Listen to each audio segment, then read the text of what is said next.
I started talking to him about, hey, I visited with some of the local doctors, PAs, hospices, home healths, and there's nobody coming out here. Nobody will come out of Abilene. Nobody will come out of Fort Worth. So it was very, very underserved. So I started visiting with JM and I said, hey, listen, I know this is crazy, but what do you think about moving it here and let's focus on the rural communities? There's so many ways we can make a difference just beyond the clients. There's no jobs for women out here unless you were in the oil and gas industry or a teacher, or there was just jobs are very limited. I said, I think we can make a difference on many, many levels. And so he reluctantly gave in. Yes. But I just asked him, I said, listen, do you want to make money or do you want to make a difference? Yeah. And I said both, preferably. You're listening to Home Care Hindsight, the podcast where we talk with home care leaders about the big mistakes they've made and the even bigger lessons they've learned along the way. I'm David Knack, head of sales here at Zingage, and I've built a career on the idea that we learn a whole lot more from our mistakes than from our successes, which is great because I've made a lot of mistakes. I've gotten to know some of the leaders in this industry who've built amazing businesses and are super well respected. So I thought it'd be fun, instead of asking them about the great things they've accomplished, to have them tell the story of one of the biggest mistakes that they've made and how that mistake changed their thinking and the way they run their business.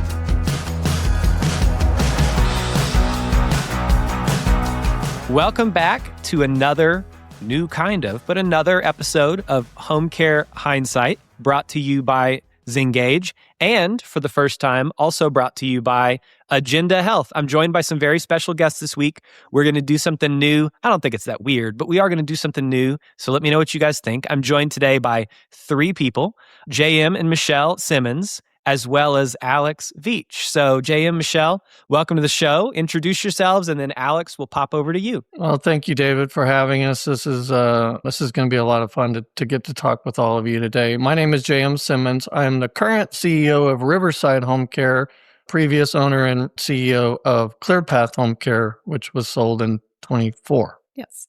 I'm Michelle, his wife and business partner of how many years now? 12 or 13. 12 or 13 years. And I am the current CMO of Riverside Home Care and one of the 5 managing partners, and the previous CMO of ClearPath Home Care. And Alex? Well, I'm Alex Veach. I am a partner at Agenda Health, and Agenda Health is a healthcare services-focused sell-side transaction advisory firm. We had the blessing and opportunity to work with the Simmonds and ClearPath Home Care back in 24 and have the ongoing opportunity and blessing to work with them in their new venture, Riverside Home Care. So very excited for the conversation today, David. Yeah, I'm super excited about this. And Alex, thanks for helping to line this up. JM, Michelle, thanks for coming on. I kind of think about this as sort of like a victory lap for you guys. But all the time, I run into people and I find that, you get into this business and nobody really has an exit strategy. And it's hard to retire from owning a home care business without a good exit strategy.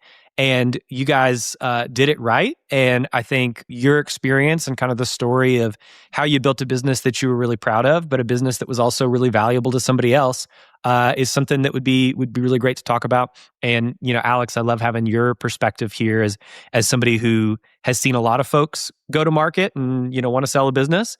I would guess they're not all as neat and tidy as what JM and Michelle put together.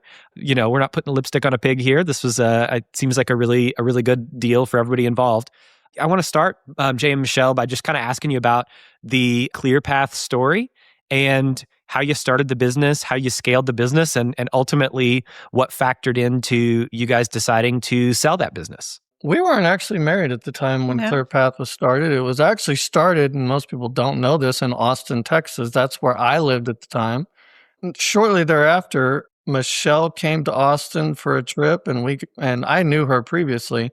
And we were talking. She said, "What are you doing?" And I said, "Well, I just started a home care company."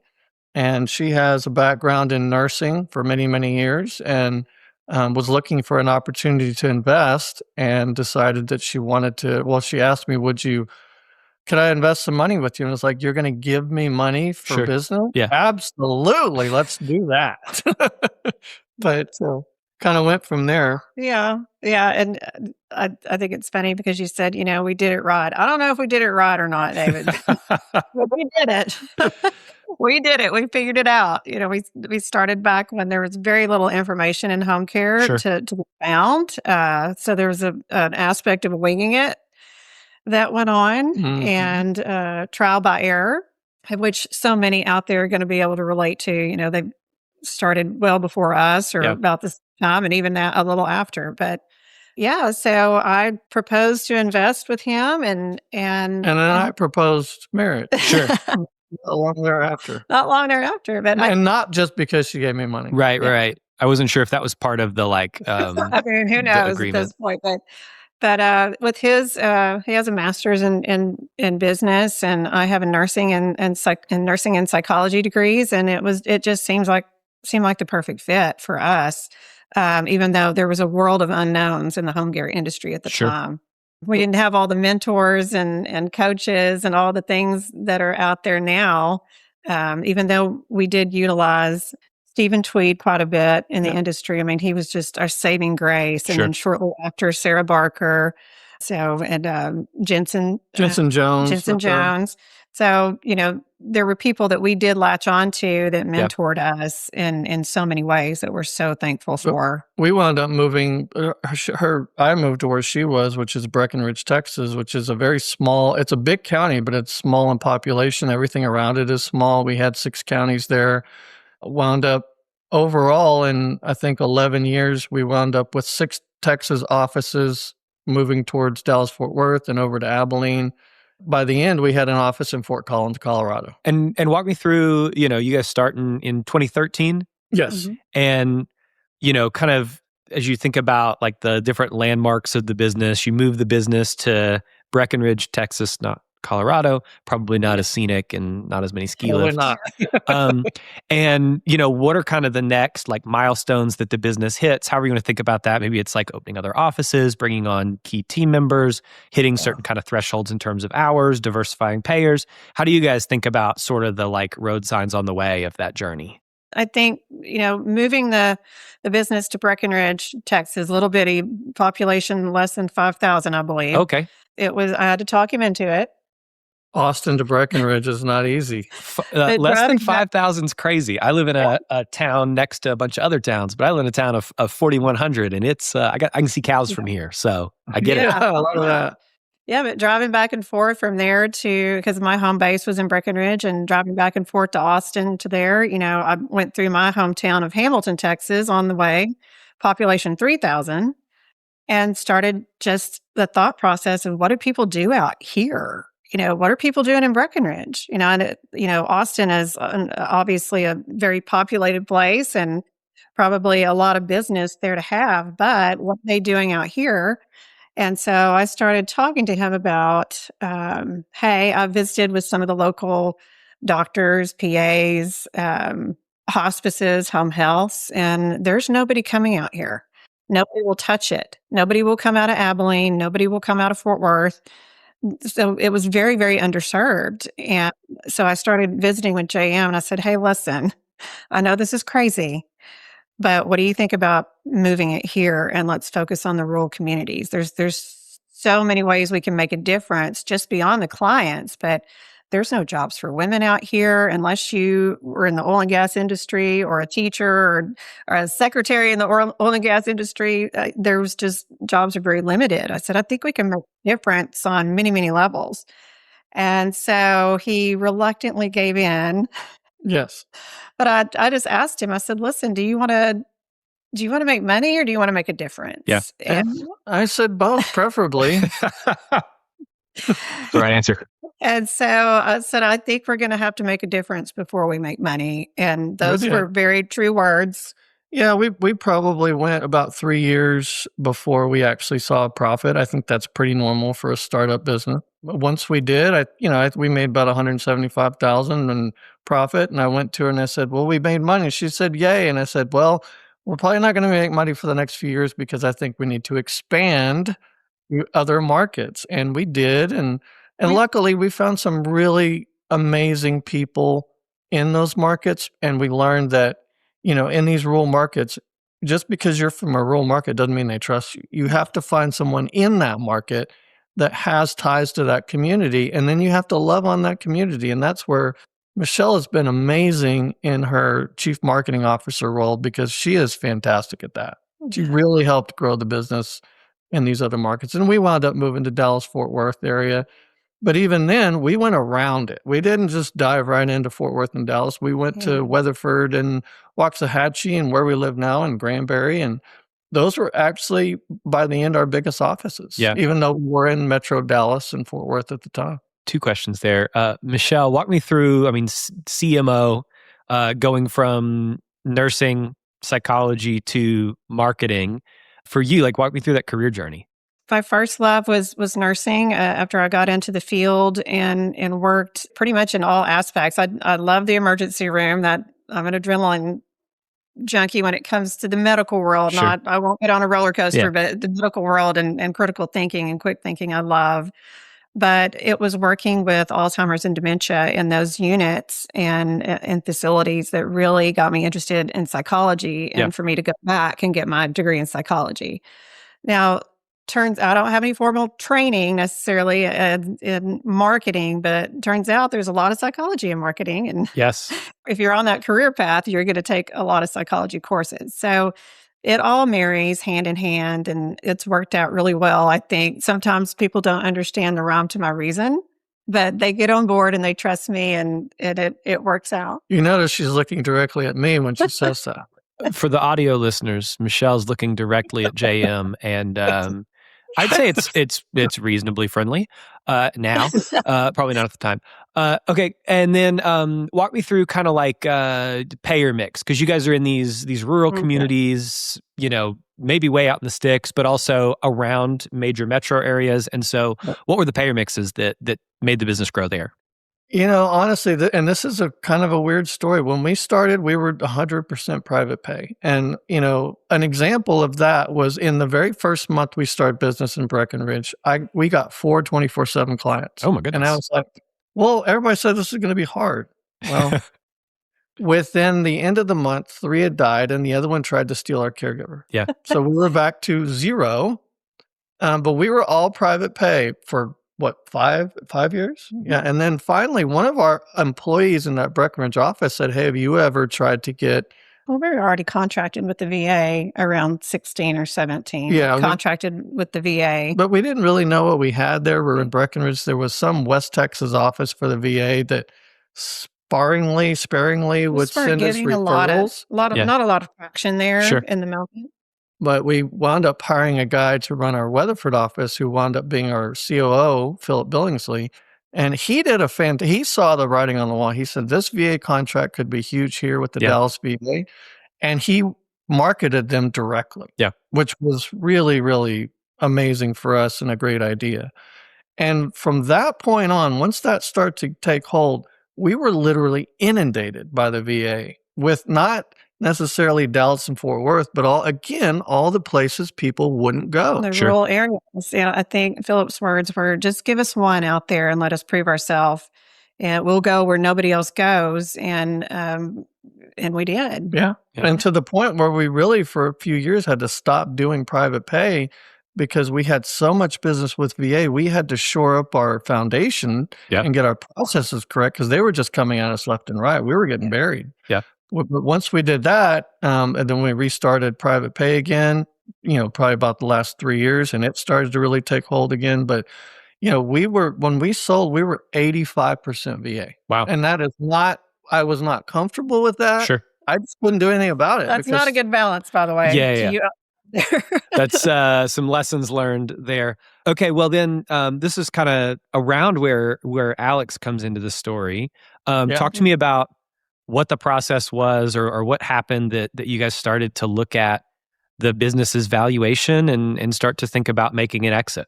Oh gosh. Well, we were working on some estate planning and we needed to get a valuation of the business. We had not had one.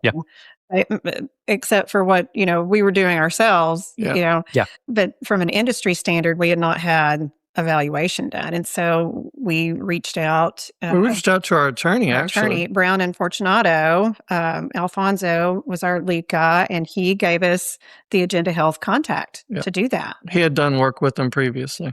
So we reached out. I believe my contact at the time, and I just love him to this day, was Spencer Walters, who's still with Agenda. Mm-hmm. He answered. He was lucky enough to answer the phone when I called, and he said, "Absolutely, I will get this done for you." And they did. And I don't know, it took a week or so. And in amazing fashion, this is why this company's so good.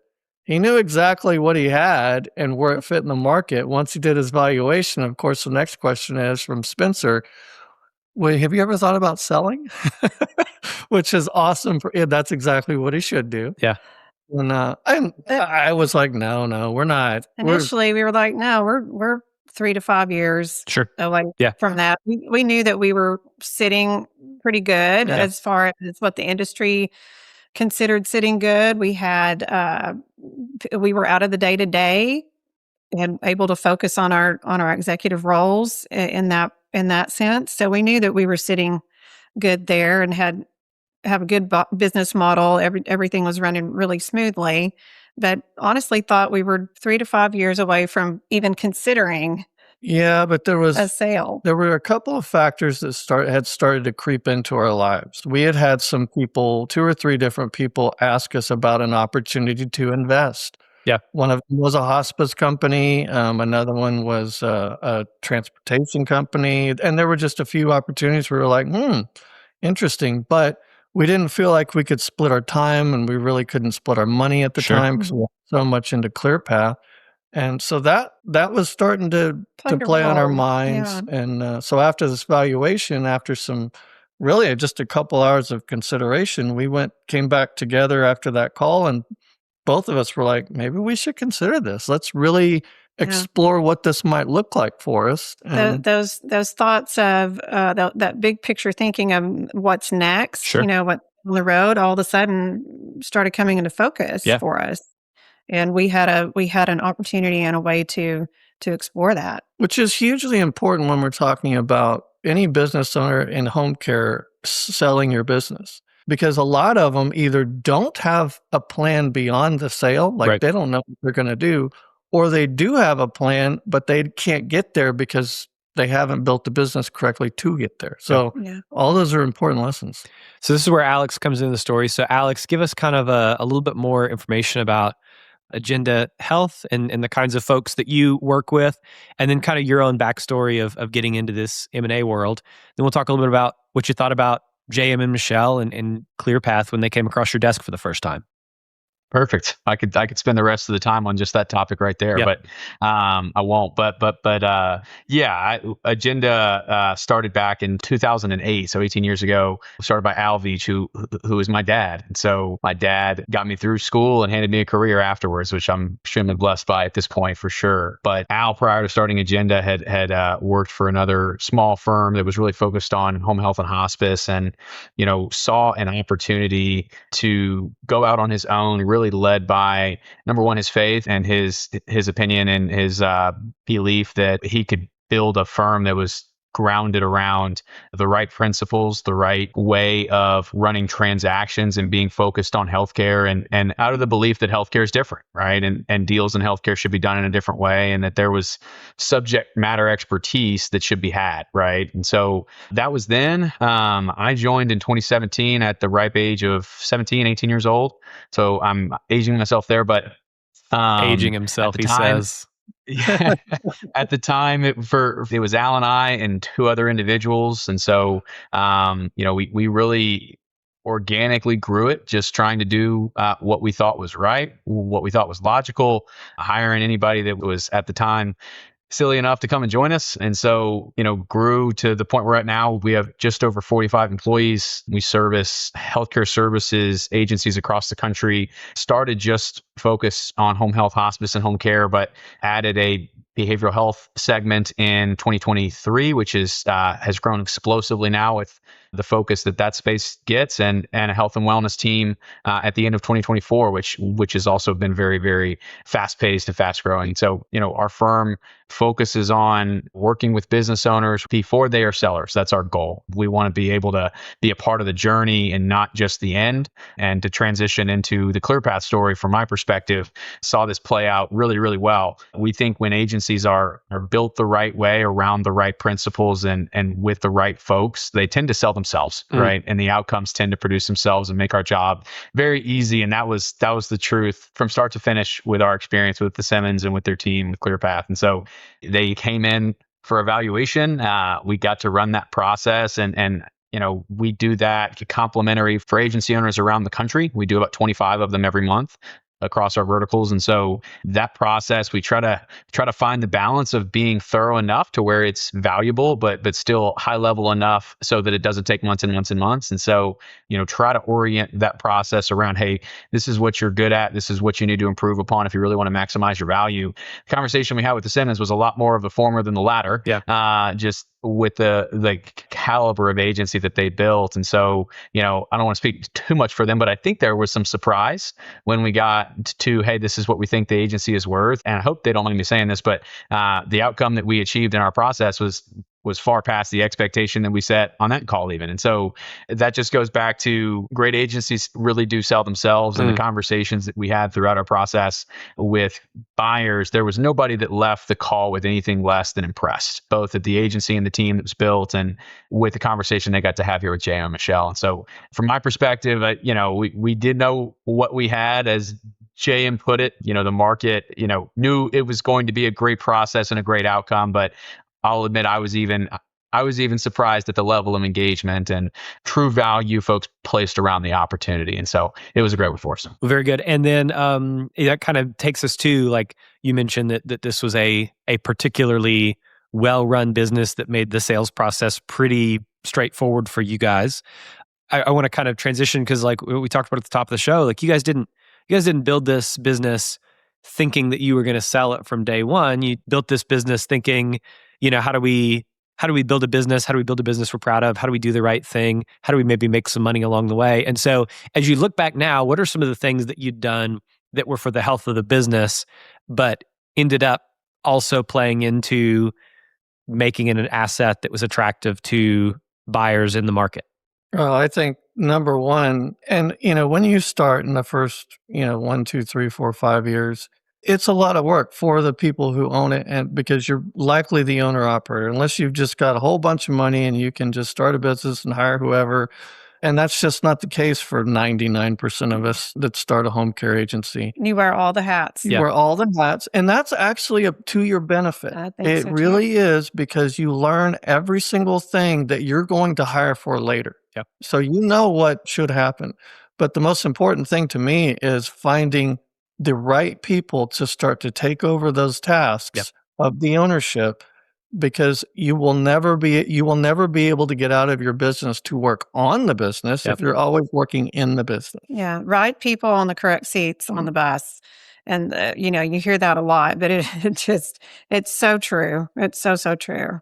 I think another thing that we did, starting very rurally and financially aware, was we came up with a business model that operated very lean. Yeah. So that also ended up making us attractive, in my opinion, that having the correct people on the correct seat on the bus driving it without us having to be involved day to day was massive. And I know that had an impact on our multiplier. Yeah. Well, and I also think being able to go out in these communities, most of them being pretty small, and creating relationships and creating trust, it does tend to carry over, because communities will talk. Healthcare is, you may have one company that operates out of, say, Fort Worth, a home health or something like that, but they're going to cover a lot of different areas, because they're pretty big. And you've got a rep in Breckenridge talking to a rep in Fort Worth saying, I've just had great results with ClearPath Care here. I know they're there. Everybody's connected. The whole continuum of care is connected. 7 degrees of separation. You just can't get away from it. That's why They say in the healthcare industry, you don't want to burn any bridges because you're probably going to circle back around and walk across that same bridge. Yep. And I would say that, my one piece of advice that I will never let go of, and as we're already in a new home care, and to any home care owner that wants to get into this business, if you're chasing dollars, you're going to fail. It better be about the care. It better be about the people that you employ and the care that they give. Yeah. If it's not about that, it's not going to be successful. Yeah. In any healthcare business. I want to point out the things when I ask and obviously running lean makes perfect sense to me why that would impact valuations. But, I think I hear some of the things that you guys talk about of values and culture and hearing that from the outside looking in, it's why are those kind of squishy, difficult to measure kinds of things, why does that make a difference in the value of the business? And so Alex, when you talk to buyers and you're representing a seller, how do you quantify the impact that having the right people on the leadership team, not just from a skills perspective, but from a culture and values and character and integrity perspective, how does all that kind of make its way into the valuation of the business that comes out at the bottom? That's a great question. I think that for ClearPath specifically, the opportunity that we had with their team, a lot of the time when we're going through a valuation and a process, we're working with ownership, but understandably, they want to keep things a little bit, a secret until they know what's going to happen. With ClearPath, we had the opportunity to work with several members of their team, from the very first conversation. That was super impactful for me and not something we see on a lot of deals. And I got a lot of feedback from buyers that we spoke with that had those individuals on the introductory calls with buyers, just the faith that it shows from the owners to have those individuals a part of those calls and the true alignment that it shows that they're willing to have those people on in front of a buyer, I think spoke to the culture that was built at the agency and really, really kind of helped emphasize for buyers, hey, this is something that I need to be a part of, right? And so I think that really, really was impactful for ClearPath. I think broadly, key man risk is what we solve for in every transaction that we do, right? From a buyer's standpoint, if not the most important and hard to answer question they're going to answer, it's up there, hey, what's going to happen after I buy this business? Who am I going to work with? What are they going to do? What are their skills? What alignment can I create with them? And how can I make sure that this asset that I'm investing millions of dollars in a lot of cases into, isn't a falling knife, as they say, right? And so, that question is so much harder to answer when you have owners that have every hat on one part of their head, right? There's a lot of replacement that needs to happen in that case. And so when we talk with business owners a lot of the time throughout the valuation process, that's a part of that exercise. It's what are you doing? Who else is there underneath that function? Can they step up? That normalization exercise of, hey, how does this business run without you? And if it doesn't, you got a problem, right? And you don't have a business as much as you have a skill set that you're applying through the business, right? And so, we talk a lot about that. I think for our ClearPath process, the opportunity for owners to see that, from the get-go was super impactful, and that's a huge aspect of value for the deals we do. Mm. So if I'm hearing, key man risk being one of the biggest things to solve for, and there's kind of two components to that. It's are the owners that are going to exit the business, or at least have a degree of buy-in that's much different, right? Maybe they stay on for 3 years, but it's to what extent am I going to get to keep them on? Or they're going to exit the business entirely. How much is going to leave with them? And then second, of the team that is solid and that is wearing their own hats and not just sitting up under the umbrella of the owners, how many of those people are at risk or a flight risk within the first 6 months to a year, and we lose all that institutional knowledge and we've got to backfill and replace. And so JM and Michelle, by bringing their leadership team in, solve both of those problems by saying, look, these are the people who have the answers to the questions. I don't know what that is actually. They would be better positioned to answer that. Yeah. So here's the proof. We're not in the day-to-day. But second, here's who those people are that we trust enough to bring along in this process, and have them probably hear some numbers and stuff, some commas in them and stuff. Yeah. Walk me through some of the other risks that you see buyers with their antenna up for, and some of the ways that, you've seen the ClearPath folks or other folks kind of proactively answer and put those risks, to bed?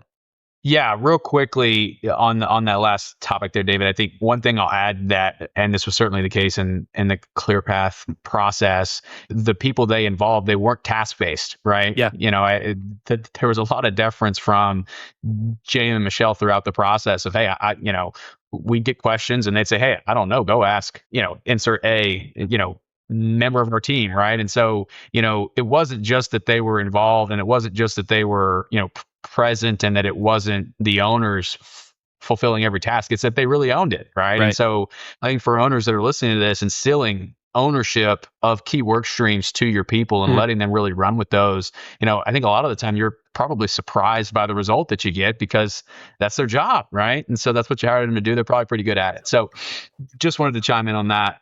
I think in terms of other factors, in deals, I know JM mentioned, hey, we were really heavy on the VA side, and I was a little worried about that. We saw that as a tremendous positive. I think that payer identity and payer mix identity is a thing that allows us to really build a good buyer pool, right? Home care as a marketplace has just expanded so drastically. Now a marketplace worth over $107 billion in the country and pacing to grow over $175 billion, in the next 6-7 years. And so you've got such a large marketplace and a lot of payer options out in the space. I think that we see values and outcomes for agencies like ClearPath that, hey, picked their identity and said, hey, this is what we're going to build. This is who we're going to focus on. This is the profile of the patient that we want to bring in, and then built a really strong relationship there. That is, in my experience, a lot stronger than somebody that tries to do a third. It tries to do a little bit of Medicaid, a little bit of private pay, a little bit of VA, a little bit of whatever, right? And so, I think for agency owners, looking at your market, knowing what opportunities and options are out there for you, and then picking a pony and really but focusing in on honing the relationship there and making that your identity, I think we've seen really, really drive value in a strong way. I think growth is another one, right? That, is talked about, but it's really helpful for our firm when we work with an agency like ClearPath, where all the lines are pointing in the same direction, right? And so having a clear growth story, and you heard it from them earlier, David, but having a clear identity of, hey, this is how we're going to grow. We know our lane and we know our market, and our goal is going to be to make a difference in communities that other people are scared to go into. And we're going to let the dollars and cents really take care of themselves, but we're not going to try to go into Houston. We're not going to try to jump down to Austin. We're not going to go down to San Antonio. We're going to stay focused on our footprint, and we're going to stay focused on these rural markets, because that's what we know. That's our playbook. I think that, the growth story there was exciting for folks, and it was a discipline to stick with that identity that I think was a huge factor in the outcome. I think that's great. Okay, let's look at the other side of the coin. This is all the stuff that went really well and that resulted in a great outcome. I remember the first house we bought, 1929 Craftsman style house in Jackson, Tennessee. And I got this light fixture out of the ceiling, and I called a buddy who's a contractor, and I said, hey, there's this big bundle. There's some black wires. There's a little black wire. It was color coded wrong. It was a white wire for electricians out there, and a giant bundle of black wires. What am I looking at? And he goes, you know what you're doing? I said, what? And he goes, you're learning. And learning is always expensive. And it was. And so I would guess you guys had some bundle of black wires moments as you looked at a business that you yourselves had flipped 3 times, and you didn't have anybody else to blame it on like I did. Bubba in the 50s did that. Walk me through some of the stuff that you learned along the way, and some of the stuff that maybe you had to kind of clean up and tidy up in order to, complete the transaction process. I will piggyback on some of what Alex has talked about. We have a friend that just sold, and he is second generation home care. Yep. His dad did it, sold, waited out a non-compete, and started over again. And but this guy was in the day-to-day every day. Yeah. And I think he got to the 11th hour on deal 1, and it fell through. He really feels like that played a factor. They couldn't quite get to that transition period that they could negotiate.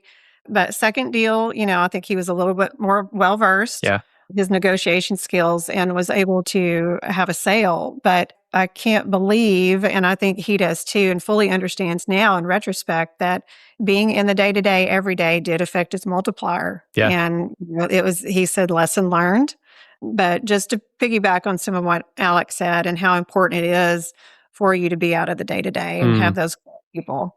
But anyway. No, I mean, there's a ton of things that we learned, and there was a ton of things that you just don't know until you go through a sale. Sure.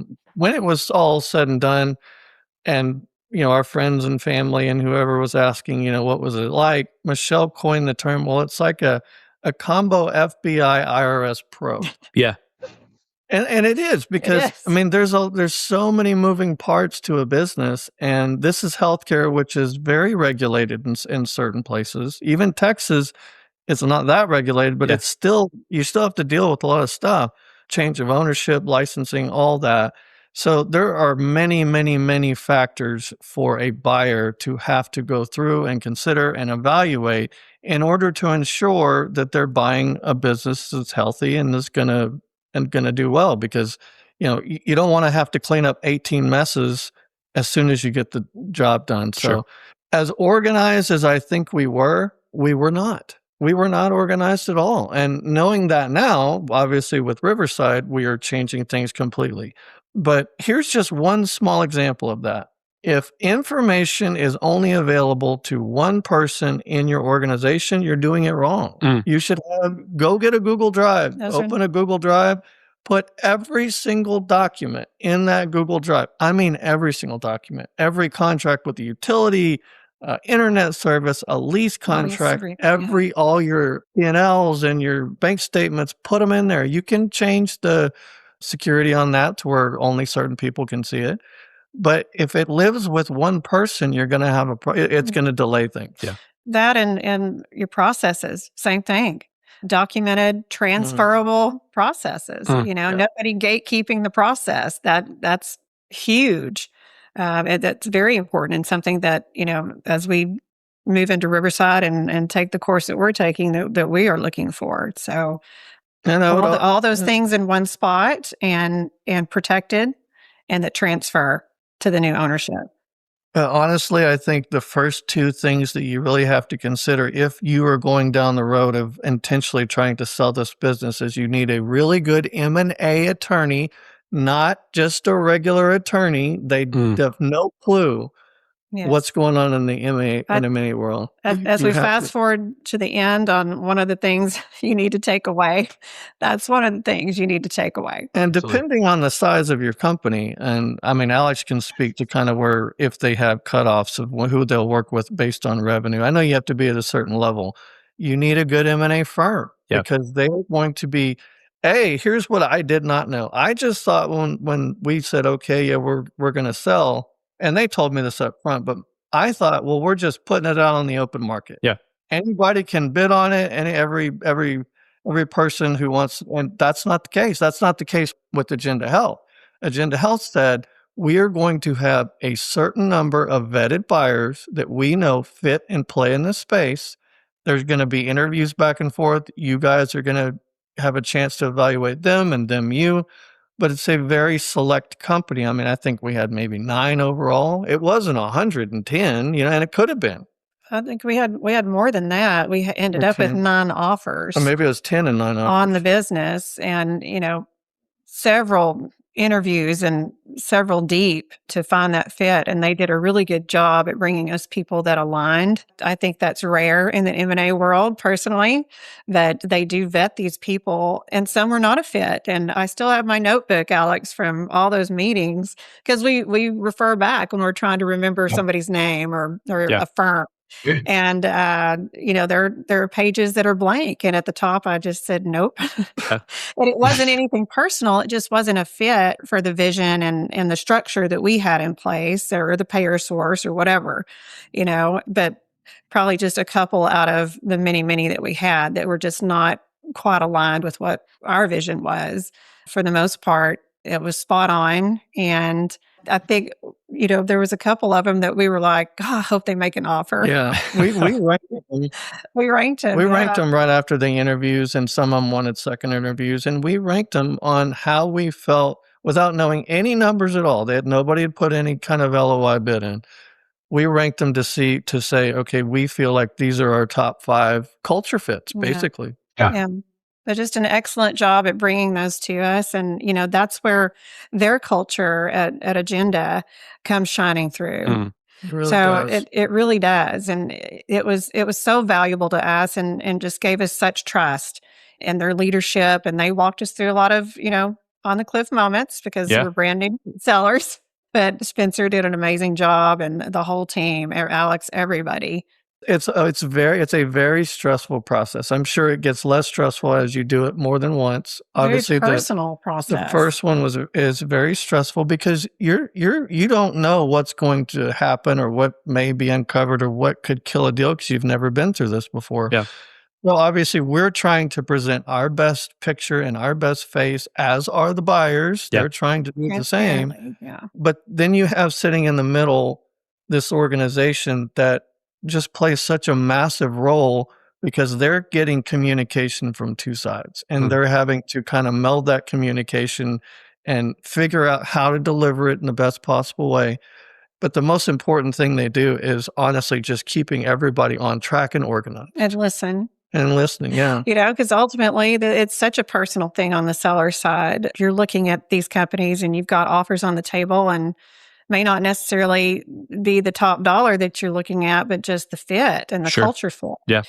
You want somebody that's going to protect your legacy and respect the work that you've put in, your community relationships. There's all these little things outside of the numbers that matter to these owners.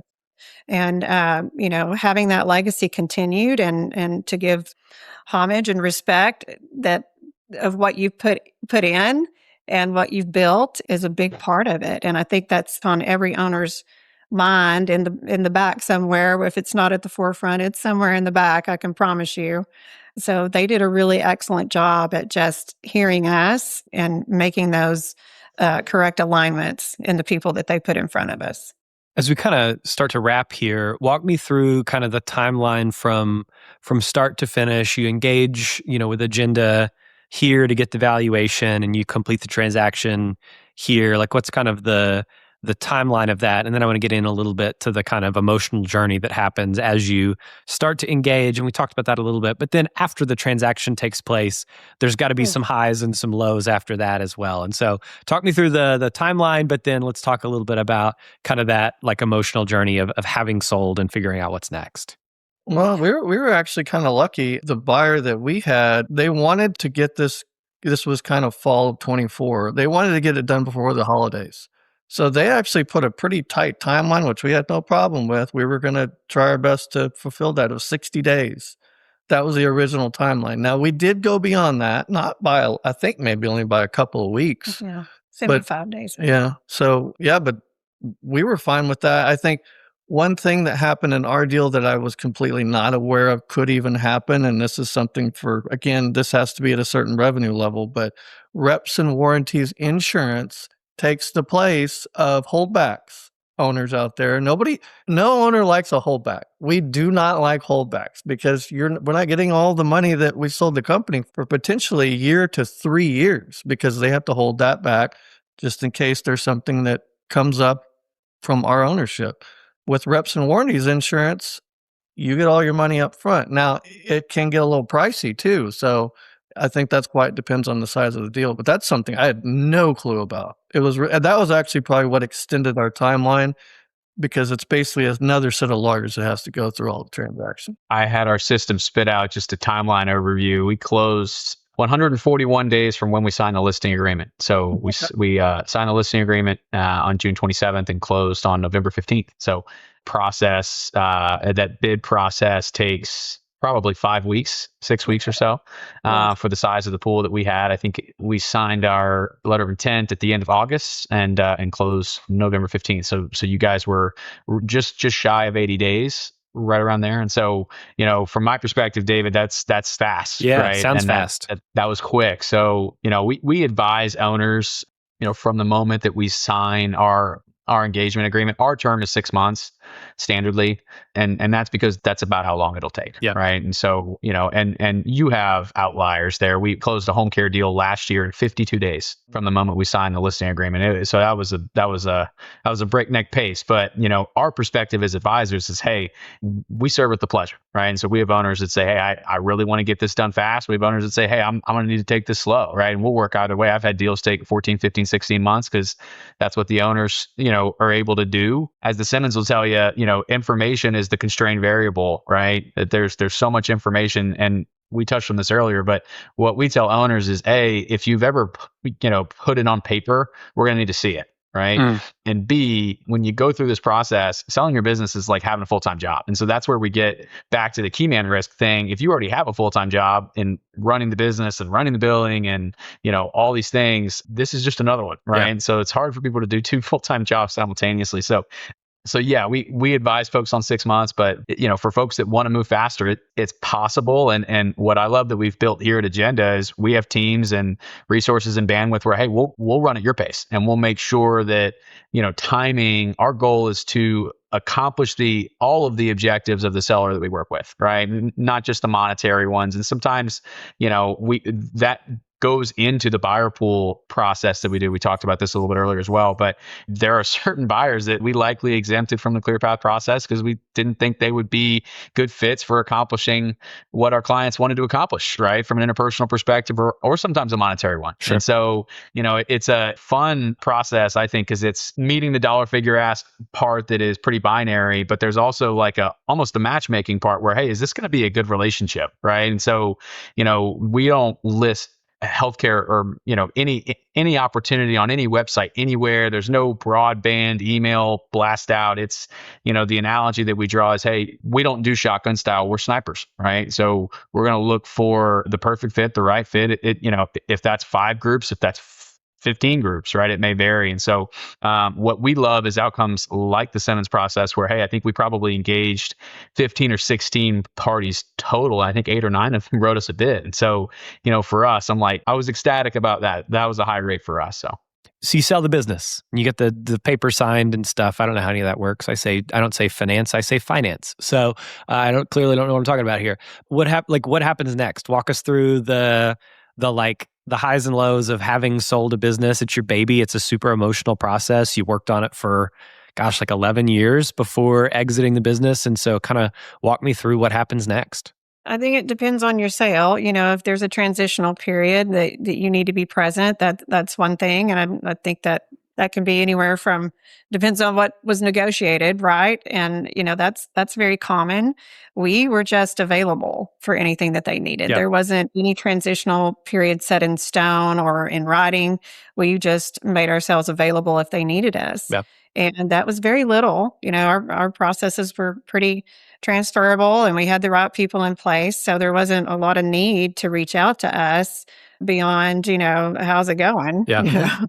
But be prepared that there may be a transitional process that's needed, and that's completely normal. But you do, and we already had, so I mentioned previously that we already had an office opened in Fort Collins, Colorado. We carved that out of the sale, so it wasn't part of the sale. And we knew that we were going to start a new company, which had to change names, obviously, because the new company wanted ClearPath. Completely understood that. That was hard too, though. Let go of that name was hard. Yeah. But that's part of the process and part of doing business. But we knew we were already moving in that direction. But even though we had that, I think both of us went through a time where you just felt a little empty, a little emptier than you ever have before. Yeah. Because wait, I was the CEO and owner of ClearPath Home Care. Who am I now? Yeah, and we did roll equity into that sale. So, we're still very much in the investor seat, but that's it. So, whatever direction they take is one that we have to trust. And, that's not easy either, because I think we've only ever had to trust each other in business, right? So it comes with its challenges, and it is an emotional experience. And I want the owners to hear me very, very clearly. You've got to give yourself grace in processing all those emotions. This is something that you poured your heart and soul, all your finances, maybe your eggs are all in one basket like they were for us.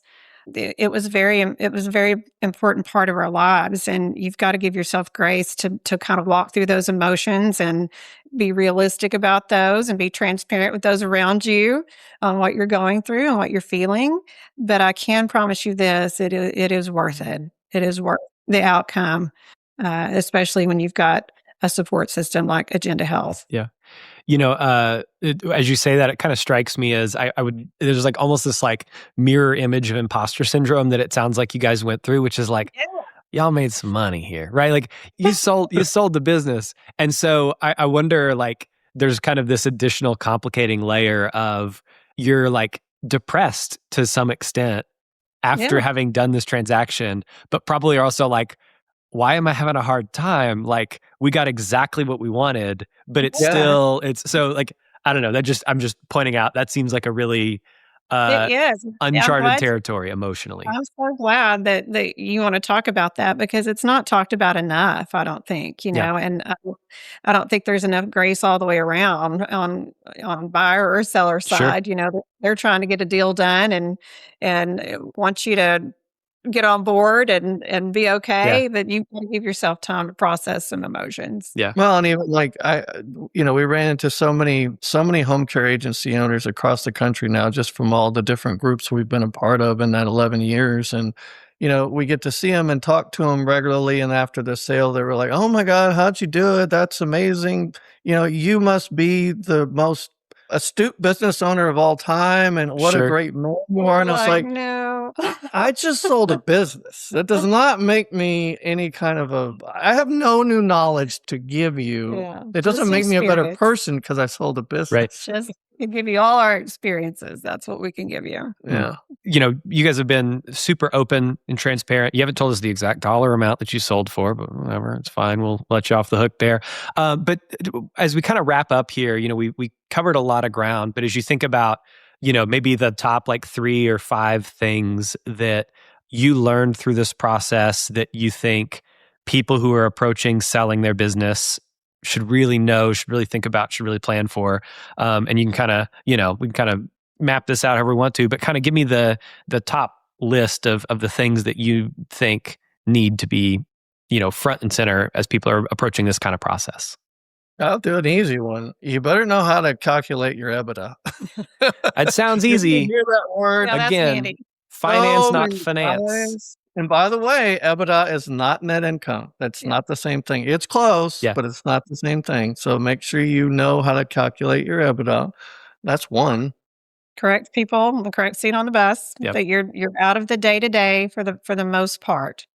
Yeah. And again, back to that organization, everything needs to be centralized. There need to be multiple people who have the ability to access information needed in that due diligence process. Yeah. It can't just live in someone's head. I'll throw one in there too, and this is going to sound like I'm pushing my own agenda for the pun there. Nice.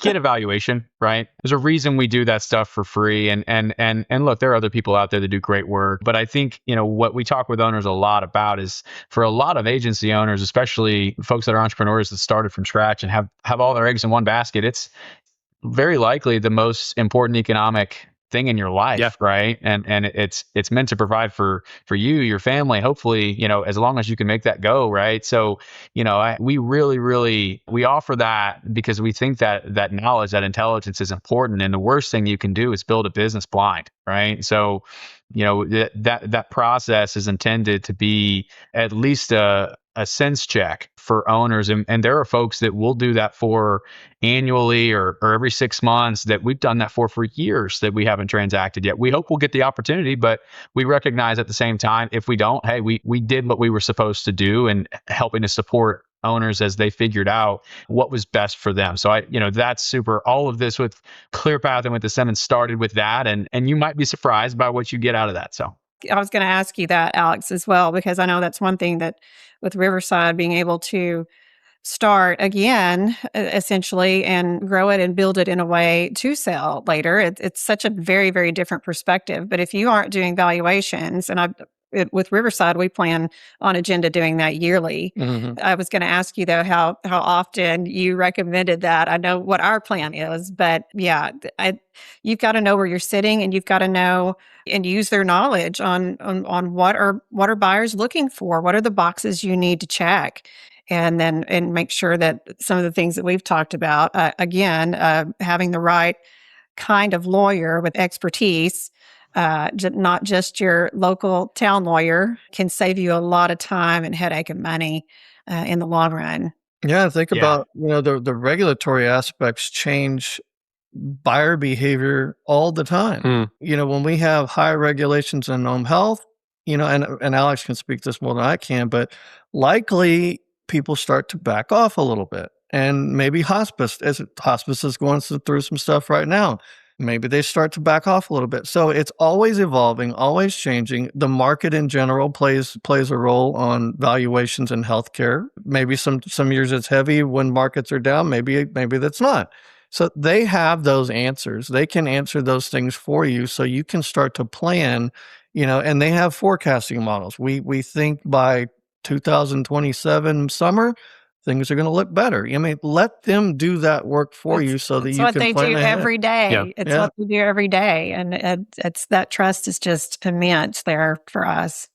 Can't sell it any better than that, other than to say that it's free. So that's the last piece I'll throw in. But yeah, that's a super important thing for owners just to know where they're at. So, well, this has been great. Before we kind of wrap up today, Jay and Michelle, tell us a little bit about Riverside and what you guys are building there, and then we'll kind of call it. Riverside started with myself, Michelle, and our partner Beth Neiman. But we didn't really get started in full circle in Colorado until January. We wound up taking on two amazing new partners, Aaron Markham and Megan Martindale. And so we're 5 partners now. We have offices in Fort Collins and Boulder in Colorado, and then Cheyenne and Casper in Wyoming. But we're going to take a little bit of a different approach this time. We're going to still use our knowledge, growing organically. Again, not in the huge markets, but really kind of around the huge markets, the more rural areas. I'm sure many of people listening out there have heard the name Aaron Markin. He's been a speaker and a coach and an agency owner, and he's the former owner of Home Care Pulse, which is now Activated Insights. Bestseller author. Bestseller. I mean, he's got a ton of... We're giving you all the plugs, Aaron. You got a ton of reach. And we're going to actually go out and try to find some of those agency owners that are willing to sell, that want to sell. So we're going to kind of do an organic and an acquisition approach in the western half of the United States, Colorado, Wyoming, Utah, Idaho, Arizona, the Dakotas, and New Mexico are what we're going to operate in. So it's going well so far. Yeah. It's our hair is still on fire. Sure. I can't believe I'm doing this again, but I am. You had the opportunity not to do it, and yet here you are. Yeah. Yeah. Bit better.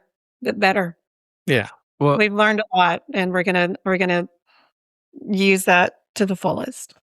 Well, that's great. Well, Alex, as we kind of wrap up here, if people, heard some of the stuff about Agenda Health and the kind of things that you guys do, what's the best way for people to reach out and get in touch? Yeah, you can go to our website. It's agendahealth.com.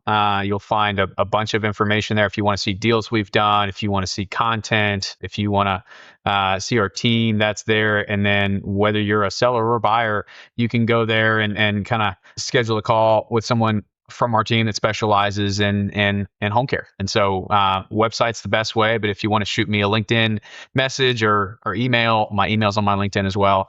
Would love to connect with any business owner that's interested in learning more.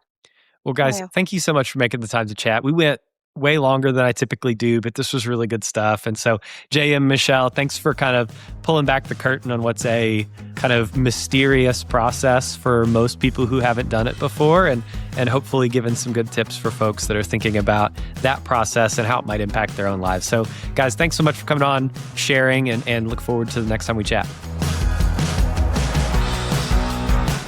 On behalf of the team here at Zingage, thanks for listening to the show.